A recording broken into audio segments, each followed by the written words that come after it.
láti ré ègún àti èpè dànù lórí èèyàn tíyàn á di olówó tí á di ọlọ́lá tá á di ọlọ́rọ̀ nínú ayé. Gbogbo nǹkan ló lè fi yanjú. Orúkọ Ọlọ́run àti agbára àlùkùránì ni.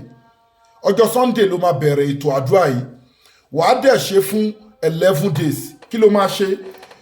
Kùrìsíyù 11, Suratul Falak, kúlẹ̀ àwọn sọ̀rọ̀bí falak 11, kúlẹ̀ àwọn sọ̀rọ̀bí nọ́ọ̀sì 11. Bí wàá ṣe wá ṣe leléyìí. Tó bá ti ka kùrìsíyù kan, wàá ka falaki kan, wàá ka nọ́ọ̀sì kan, kùrìsíyù kan, falaki kan, nọ́ọ̀sì kan, wàá ka bẹ́ẹ̀ yẹn tẹ̀léra wọn. Á wá jẹ́ gbà 11. So gbogbo ẹ máa fún ẹ ní 33. Lẹ́yìn ìgbà tó bá parí ẹ̀, wàá wá ṣe yá latif 16,641, yá latif 16,641 tá a máa ń pè ní latifu amu awiyu.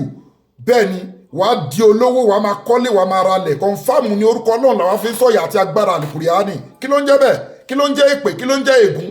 Lọ try ẹ̀ wò. Ké kùrìsíyù kan, ké fẹ́ kúlẹ̀ àwọn sọ̀rọ̀bí falaki kan, ké nọ́ọ̀sì kan, kùrìsíyù kan, falaki kan, nọ́ọ̀sì kan, kùrìsíyù kan, falaki kan, nọ́ọ̀sì kan. Bí wàá ṣe máa ké mẹ́tẹ̀ẹ̀ta wọnú ara wọn nìyẹn. Á wá jẹ́ gbà 11 tó máa ké. So ó máa jẹ́ pé ẹyọ kọ̀ọ̀kan jẹ́ 11 times, á jẹ́ 33 times. Wà wá kélé yá látìfù yẹn, wà wá ṣe 16,641. A máa wí yù ni. Bẹ́ẹ̀ ni gbogbo nǹkan á sì máa tò lẹ́sẹ̀kẹsẹ̀. Wà á ṣe fún 11 days. Farabalẹ̀ kó gbọ́ fídíò ìdílẹ̀ kó dẹ̀ fi fídíò ìránṣẹ́ káwọn èèyàn jàǹfààní ẹ̀. Bẹ́ẹ̀ ni lọ́dún wò. Kódà kó máa wáwé gbèlú gbogbo nǹkan tó bá wò kó dojú kẹ̀dá. Bẹ́ẹ̀ ni wọ́n ìsásá alákà ìbádí ànífà ẹni kọ̀rí bún ùjíbù dáwàtà dá ìsáàdà àní fàlíyẹ́sítà ìjíbúlé wà ní yóò mínú bí lálá ẹ̀rṣùdùn. Ọlọ́run ọba ló ń jẹ́ gbogbo ìpè, ló ń rẹ́spọ́nsì sí gbogbo call. So ẹ gbìyànjú ẹ fi nǹkan tẹ́ bá lágbára sákàǹtì àwọn ọmọ aláìní adẹ nídìí ajé àti umura ní organisation wa. Gbogbo ẹ̀yin tẹ́ ń gbádùn ètò wa tọ́lọ́run ràn ṣe fún wa ní ajé àti umura slot aláwọn èèyàn tá a máa fún. Ó ti yẹ yín sìn, ó dẹ̀ máa jẹ́ sárákọ̀já àríyá fún yín. Bákan náà ni account number ní fáwọn ọmọ aláìní fáwọn opó fún lọ síwájú ẹ̀sìn 0123214254. Account number fáwọn aláìní 0123214254. Wema Bank of Nigeria. Innali izatali láì jẹ̀míà gbogbo agbára Ọlọ́run ọba lónìí.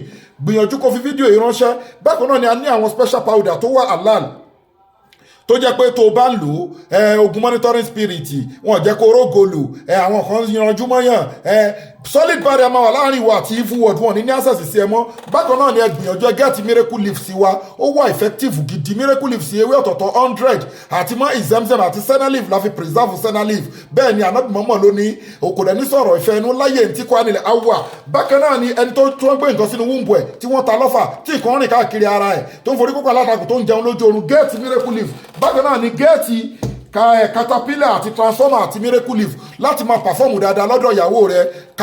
Bẹ́ẹ̀ ni alẹ́ aróbòsá ìdákọ́lẹ̀ gẹ́ẹ̀tì nǹkan mẹ́tẹ̀ẹ̀ta ìkó máa fi wojú ẹ̀ caterpillar àti transformer àti miracle leaves. Bákan náà ni à ń sẹ́ni gbogbo product wa láti South Africa through DHL all over the world. Adenloji IG Logistic Company ní Nàìjíríà. Bákan náà ni obìnrin tó fẹ́ conceive tó ní ovulation problem gẹ́ẹ̀tì caterpillar bí sínú láì wàá finú ṣoyún wàá fẹ́ ìgbọ́mọkùnmọ̀.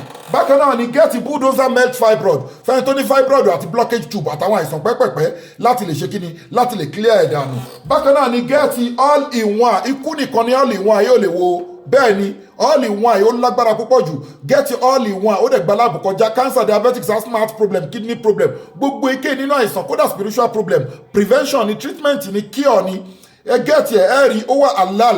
Ẹ ti rí àwọn ẹ̀kọ́ tèmi kọ́ ní India, ní China, ní Arab country, Asia continent. Ètò àdúrà ló fẹ́ sọ ni, ètò sàárà ló fẹ́ sọ ni, ètò àwẹ̀ ló fẹ́ sọ ni, ètò egbògi ló fẹ́ sọ ni. Tá a dẹ̀ ní fìstọ̀ fọ̀gbẹ́ Ọlọ́run ní ká mọ díẹ̀ ń bẹ̀. Alhamdulillah torí pé wà máa ń tí tó mìíràn ilimi ilá kọ̀ọ̀lìlàn. Iṣẹ́ tí mo tún wá bá ń lé ti gbogbo bàbá mi iṣẹ́ tí wọ́n ń ṣe ni ẹ̀. So iṣẹ́ tá a bá ń lé ni ọmọ Ìlọrin ni mí. So mo dẹ̀ tún wá ẹ̀kọ́ káàkiri Áfíríkà ní Nàìjíríà náà ń bẹ̀. Alhamdulillah Rabbil Alamin. So product wa dẹ̀ gba láàbù kọjá ó wà scientific approved. So ẹ gbìyànjú ẹ gẹ́ẹ̀tì all in one. Prevention and treatment ní ikú nìkan ni kò lè wò. Bákan náà ni ẹ gẹ́ẹ̀tì digital memory booster ó wà effective gan. Ẹ̀rí ìsọyè ìlíàmù kódà kó lọ́wọ́ ayé inú àgbàlagbà tó ń gbàgbé nǹkan àti ọmọdé. Ẹ WhatsApp wa lórí +2761295638 lẹ́ẹ̀kan sí ẹ WhatsApp wa lórí +2761295638.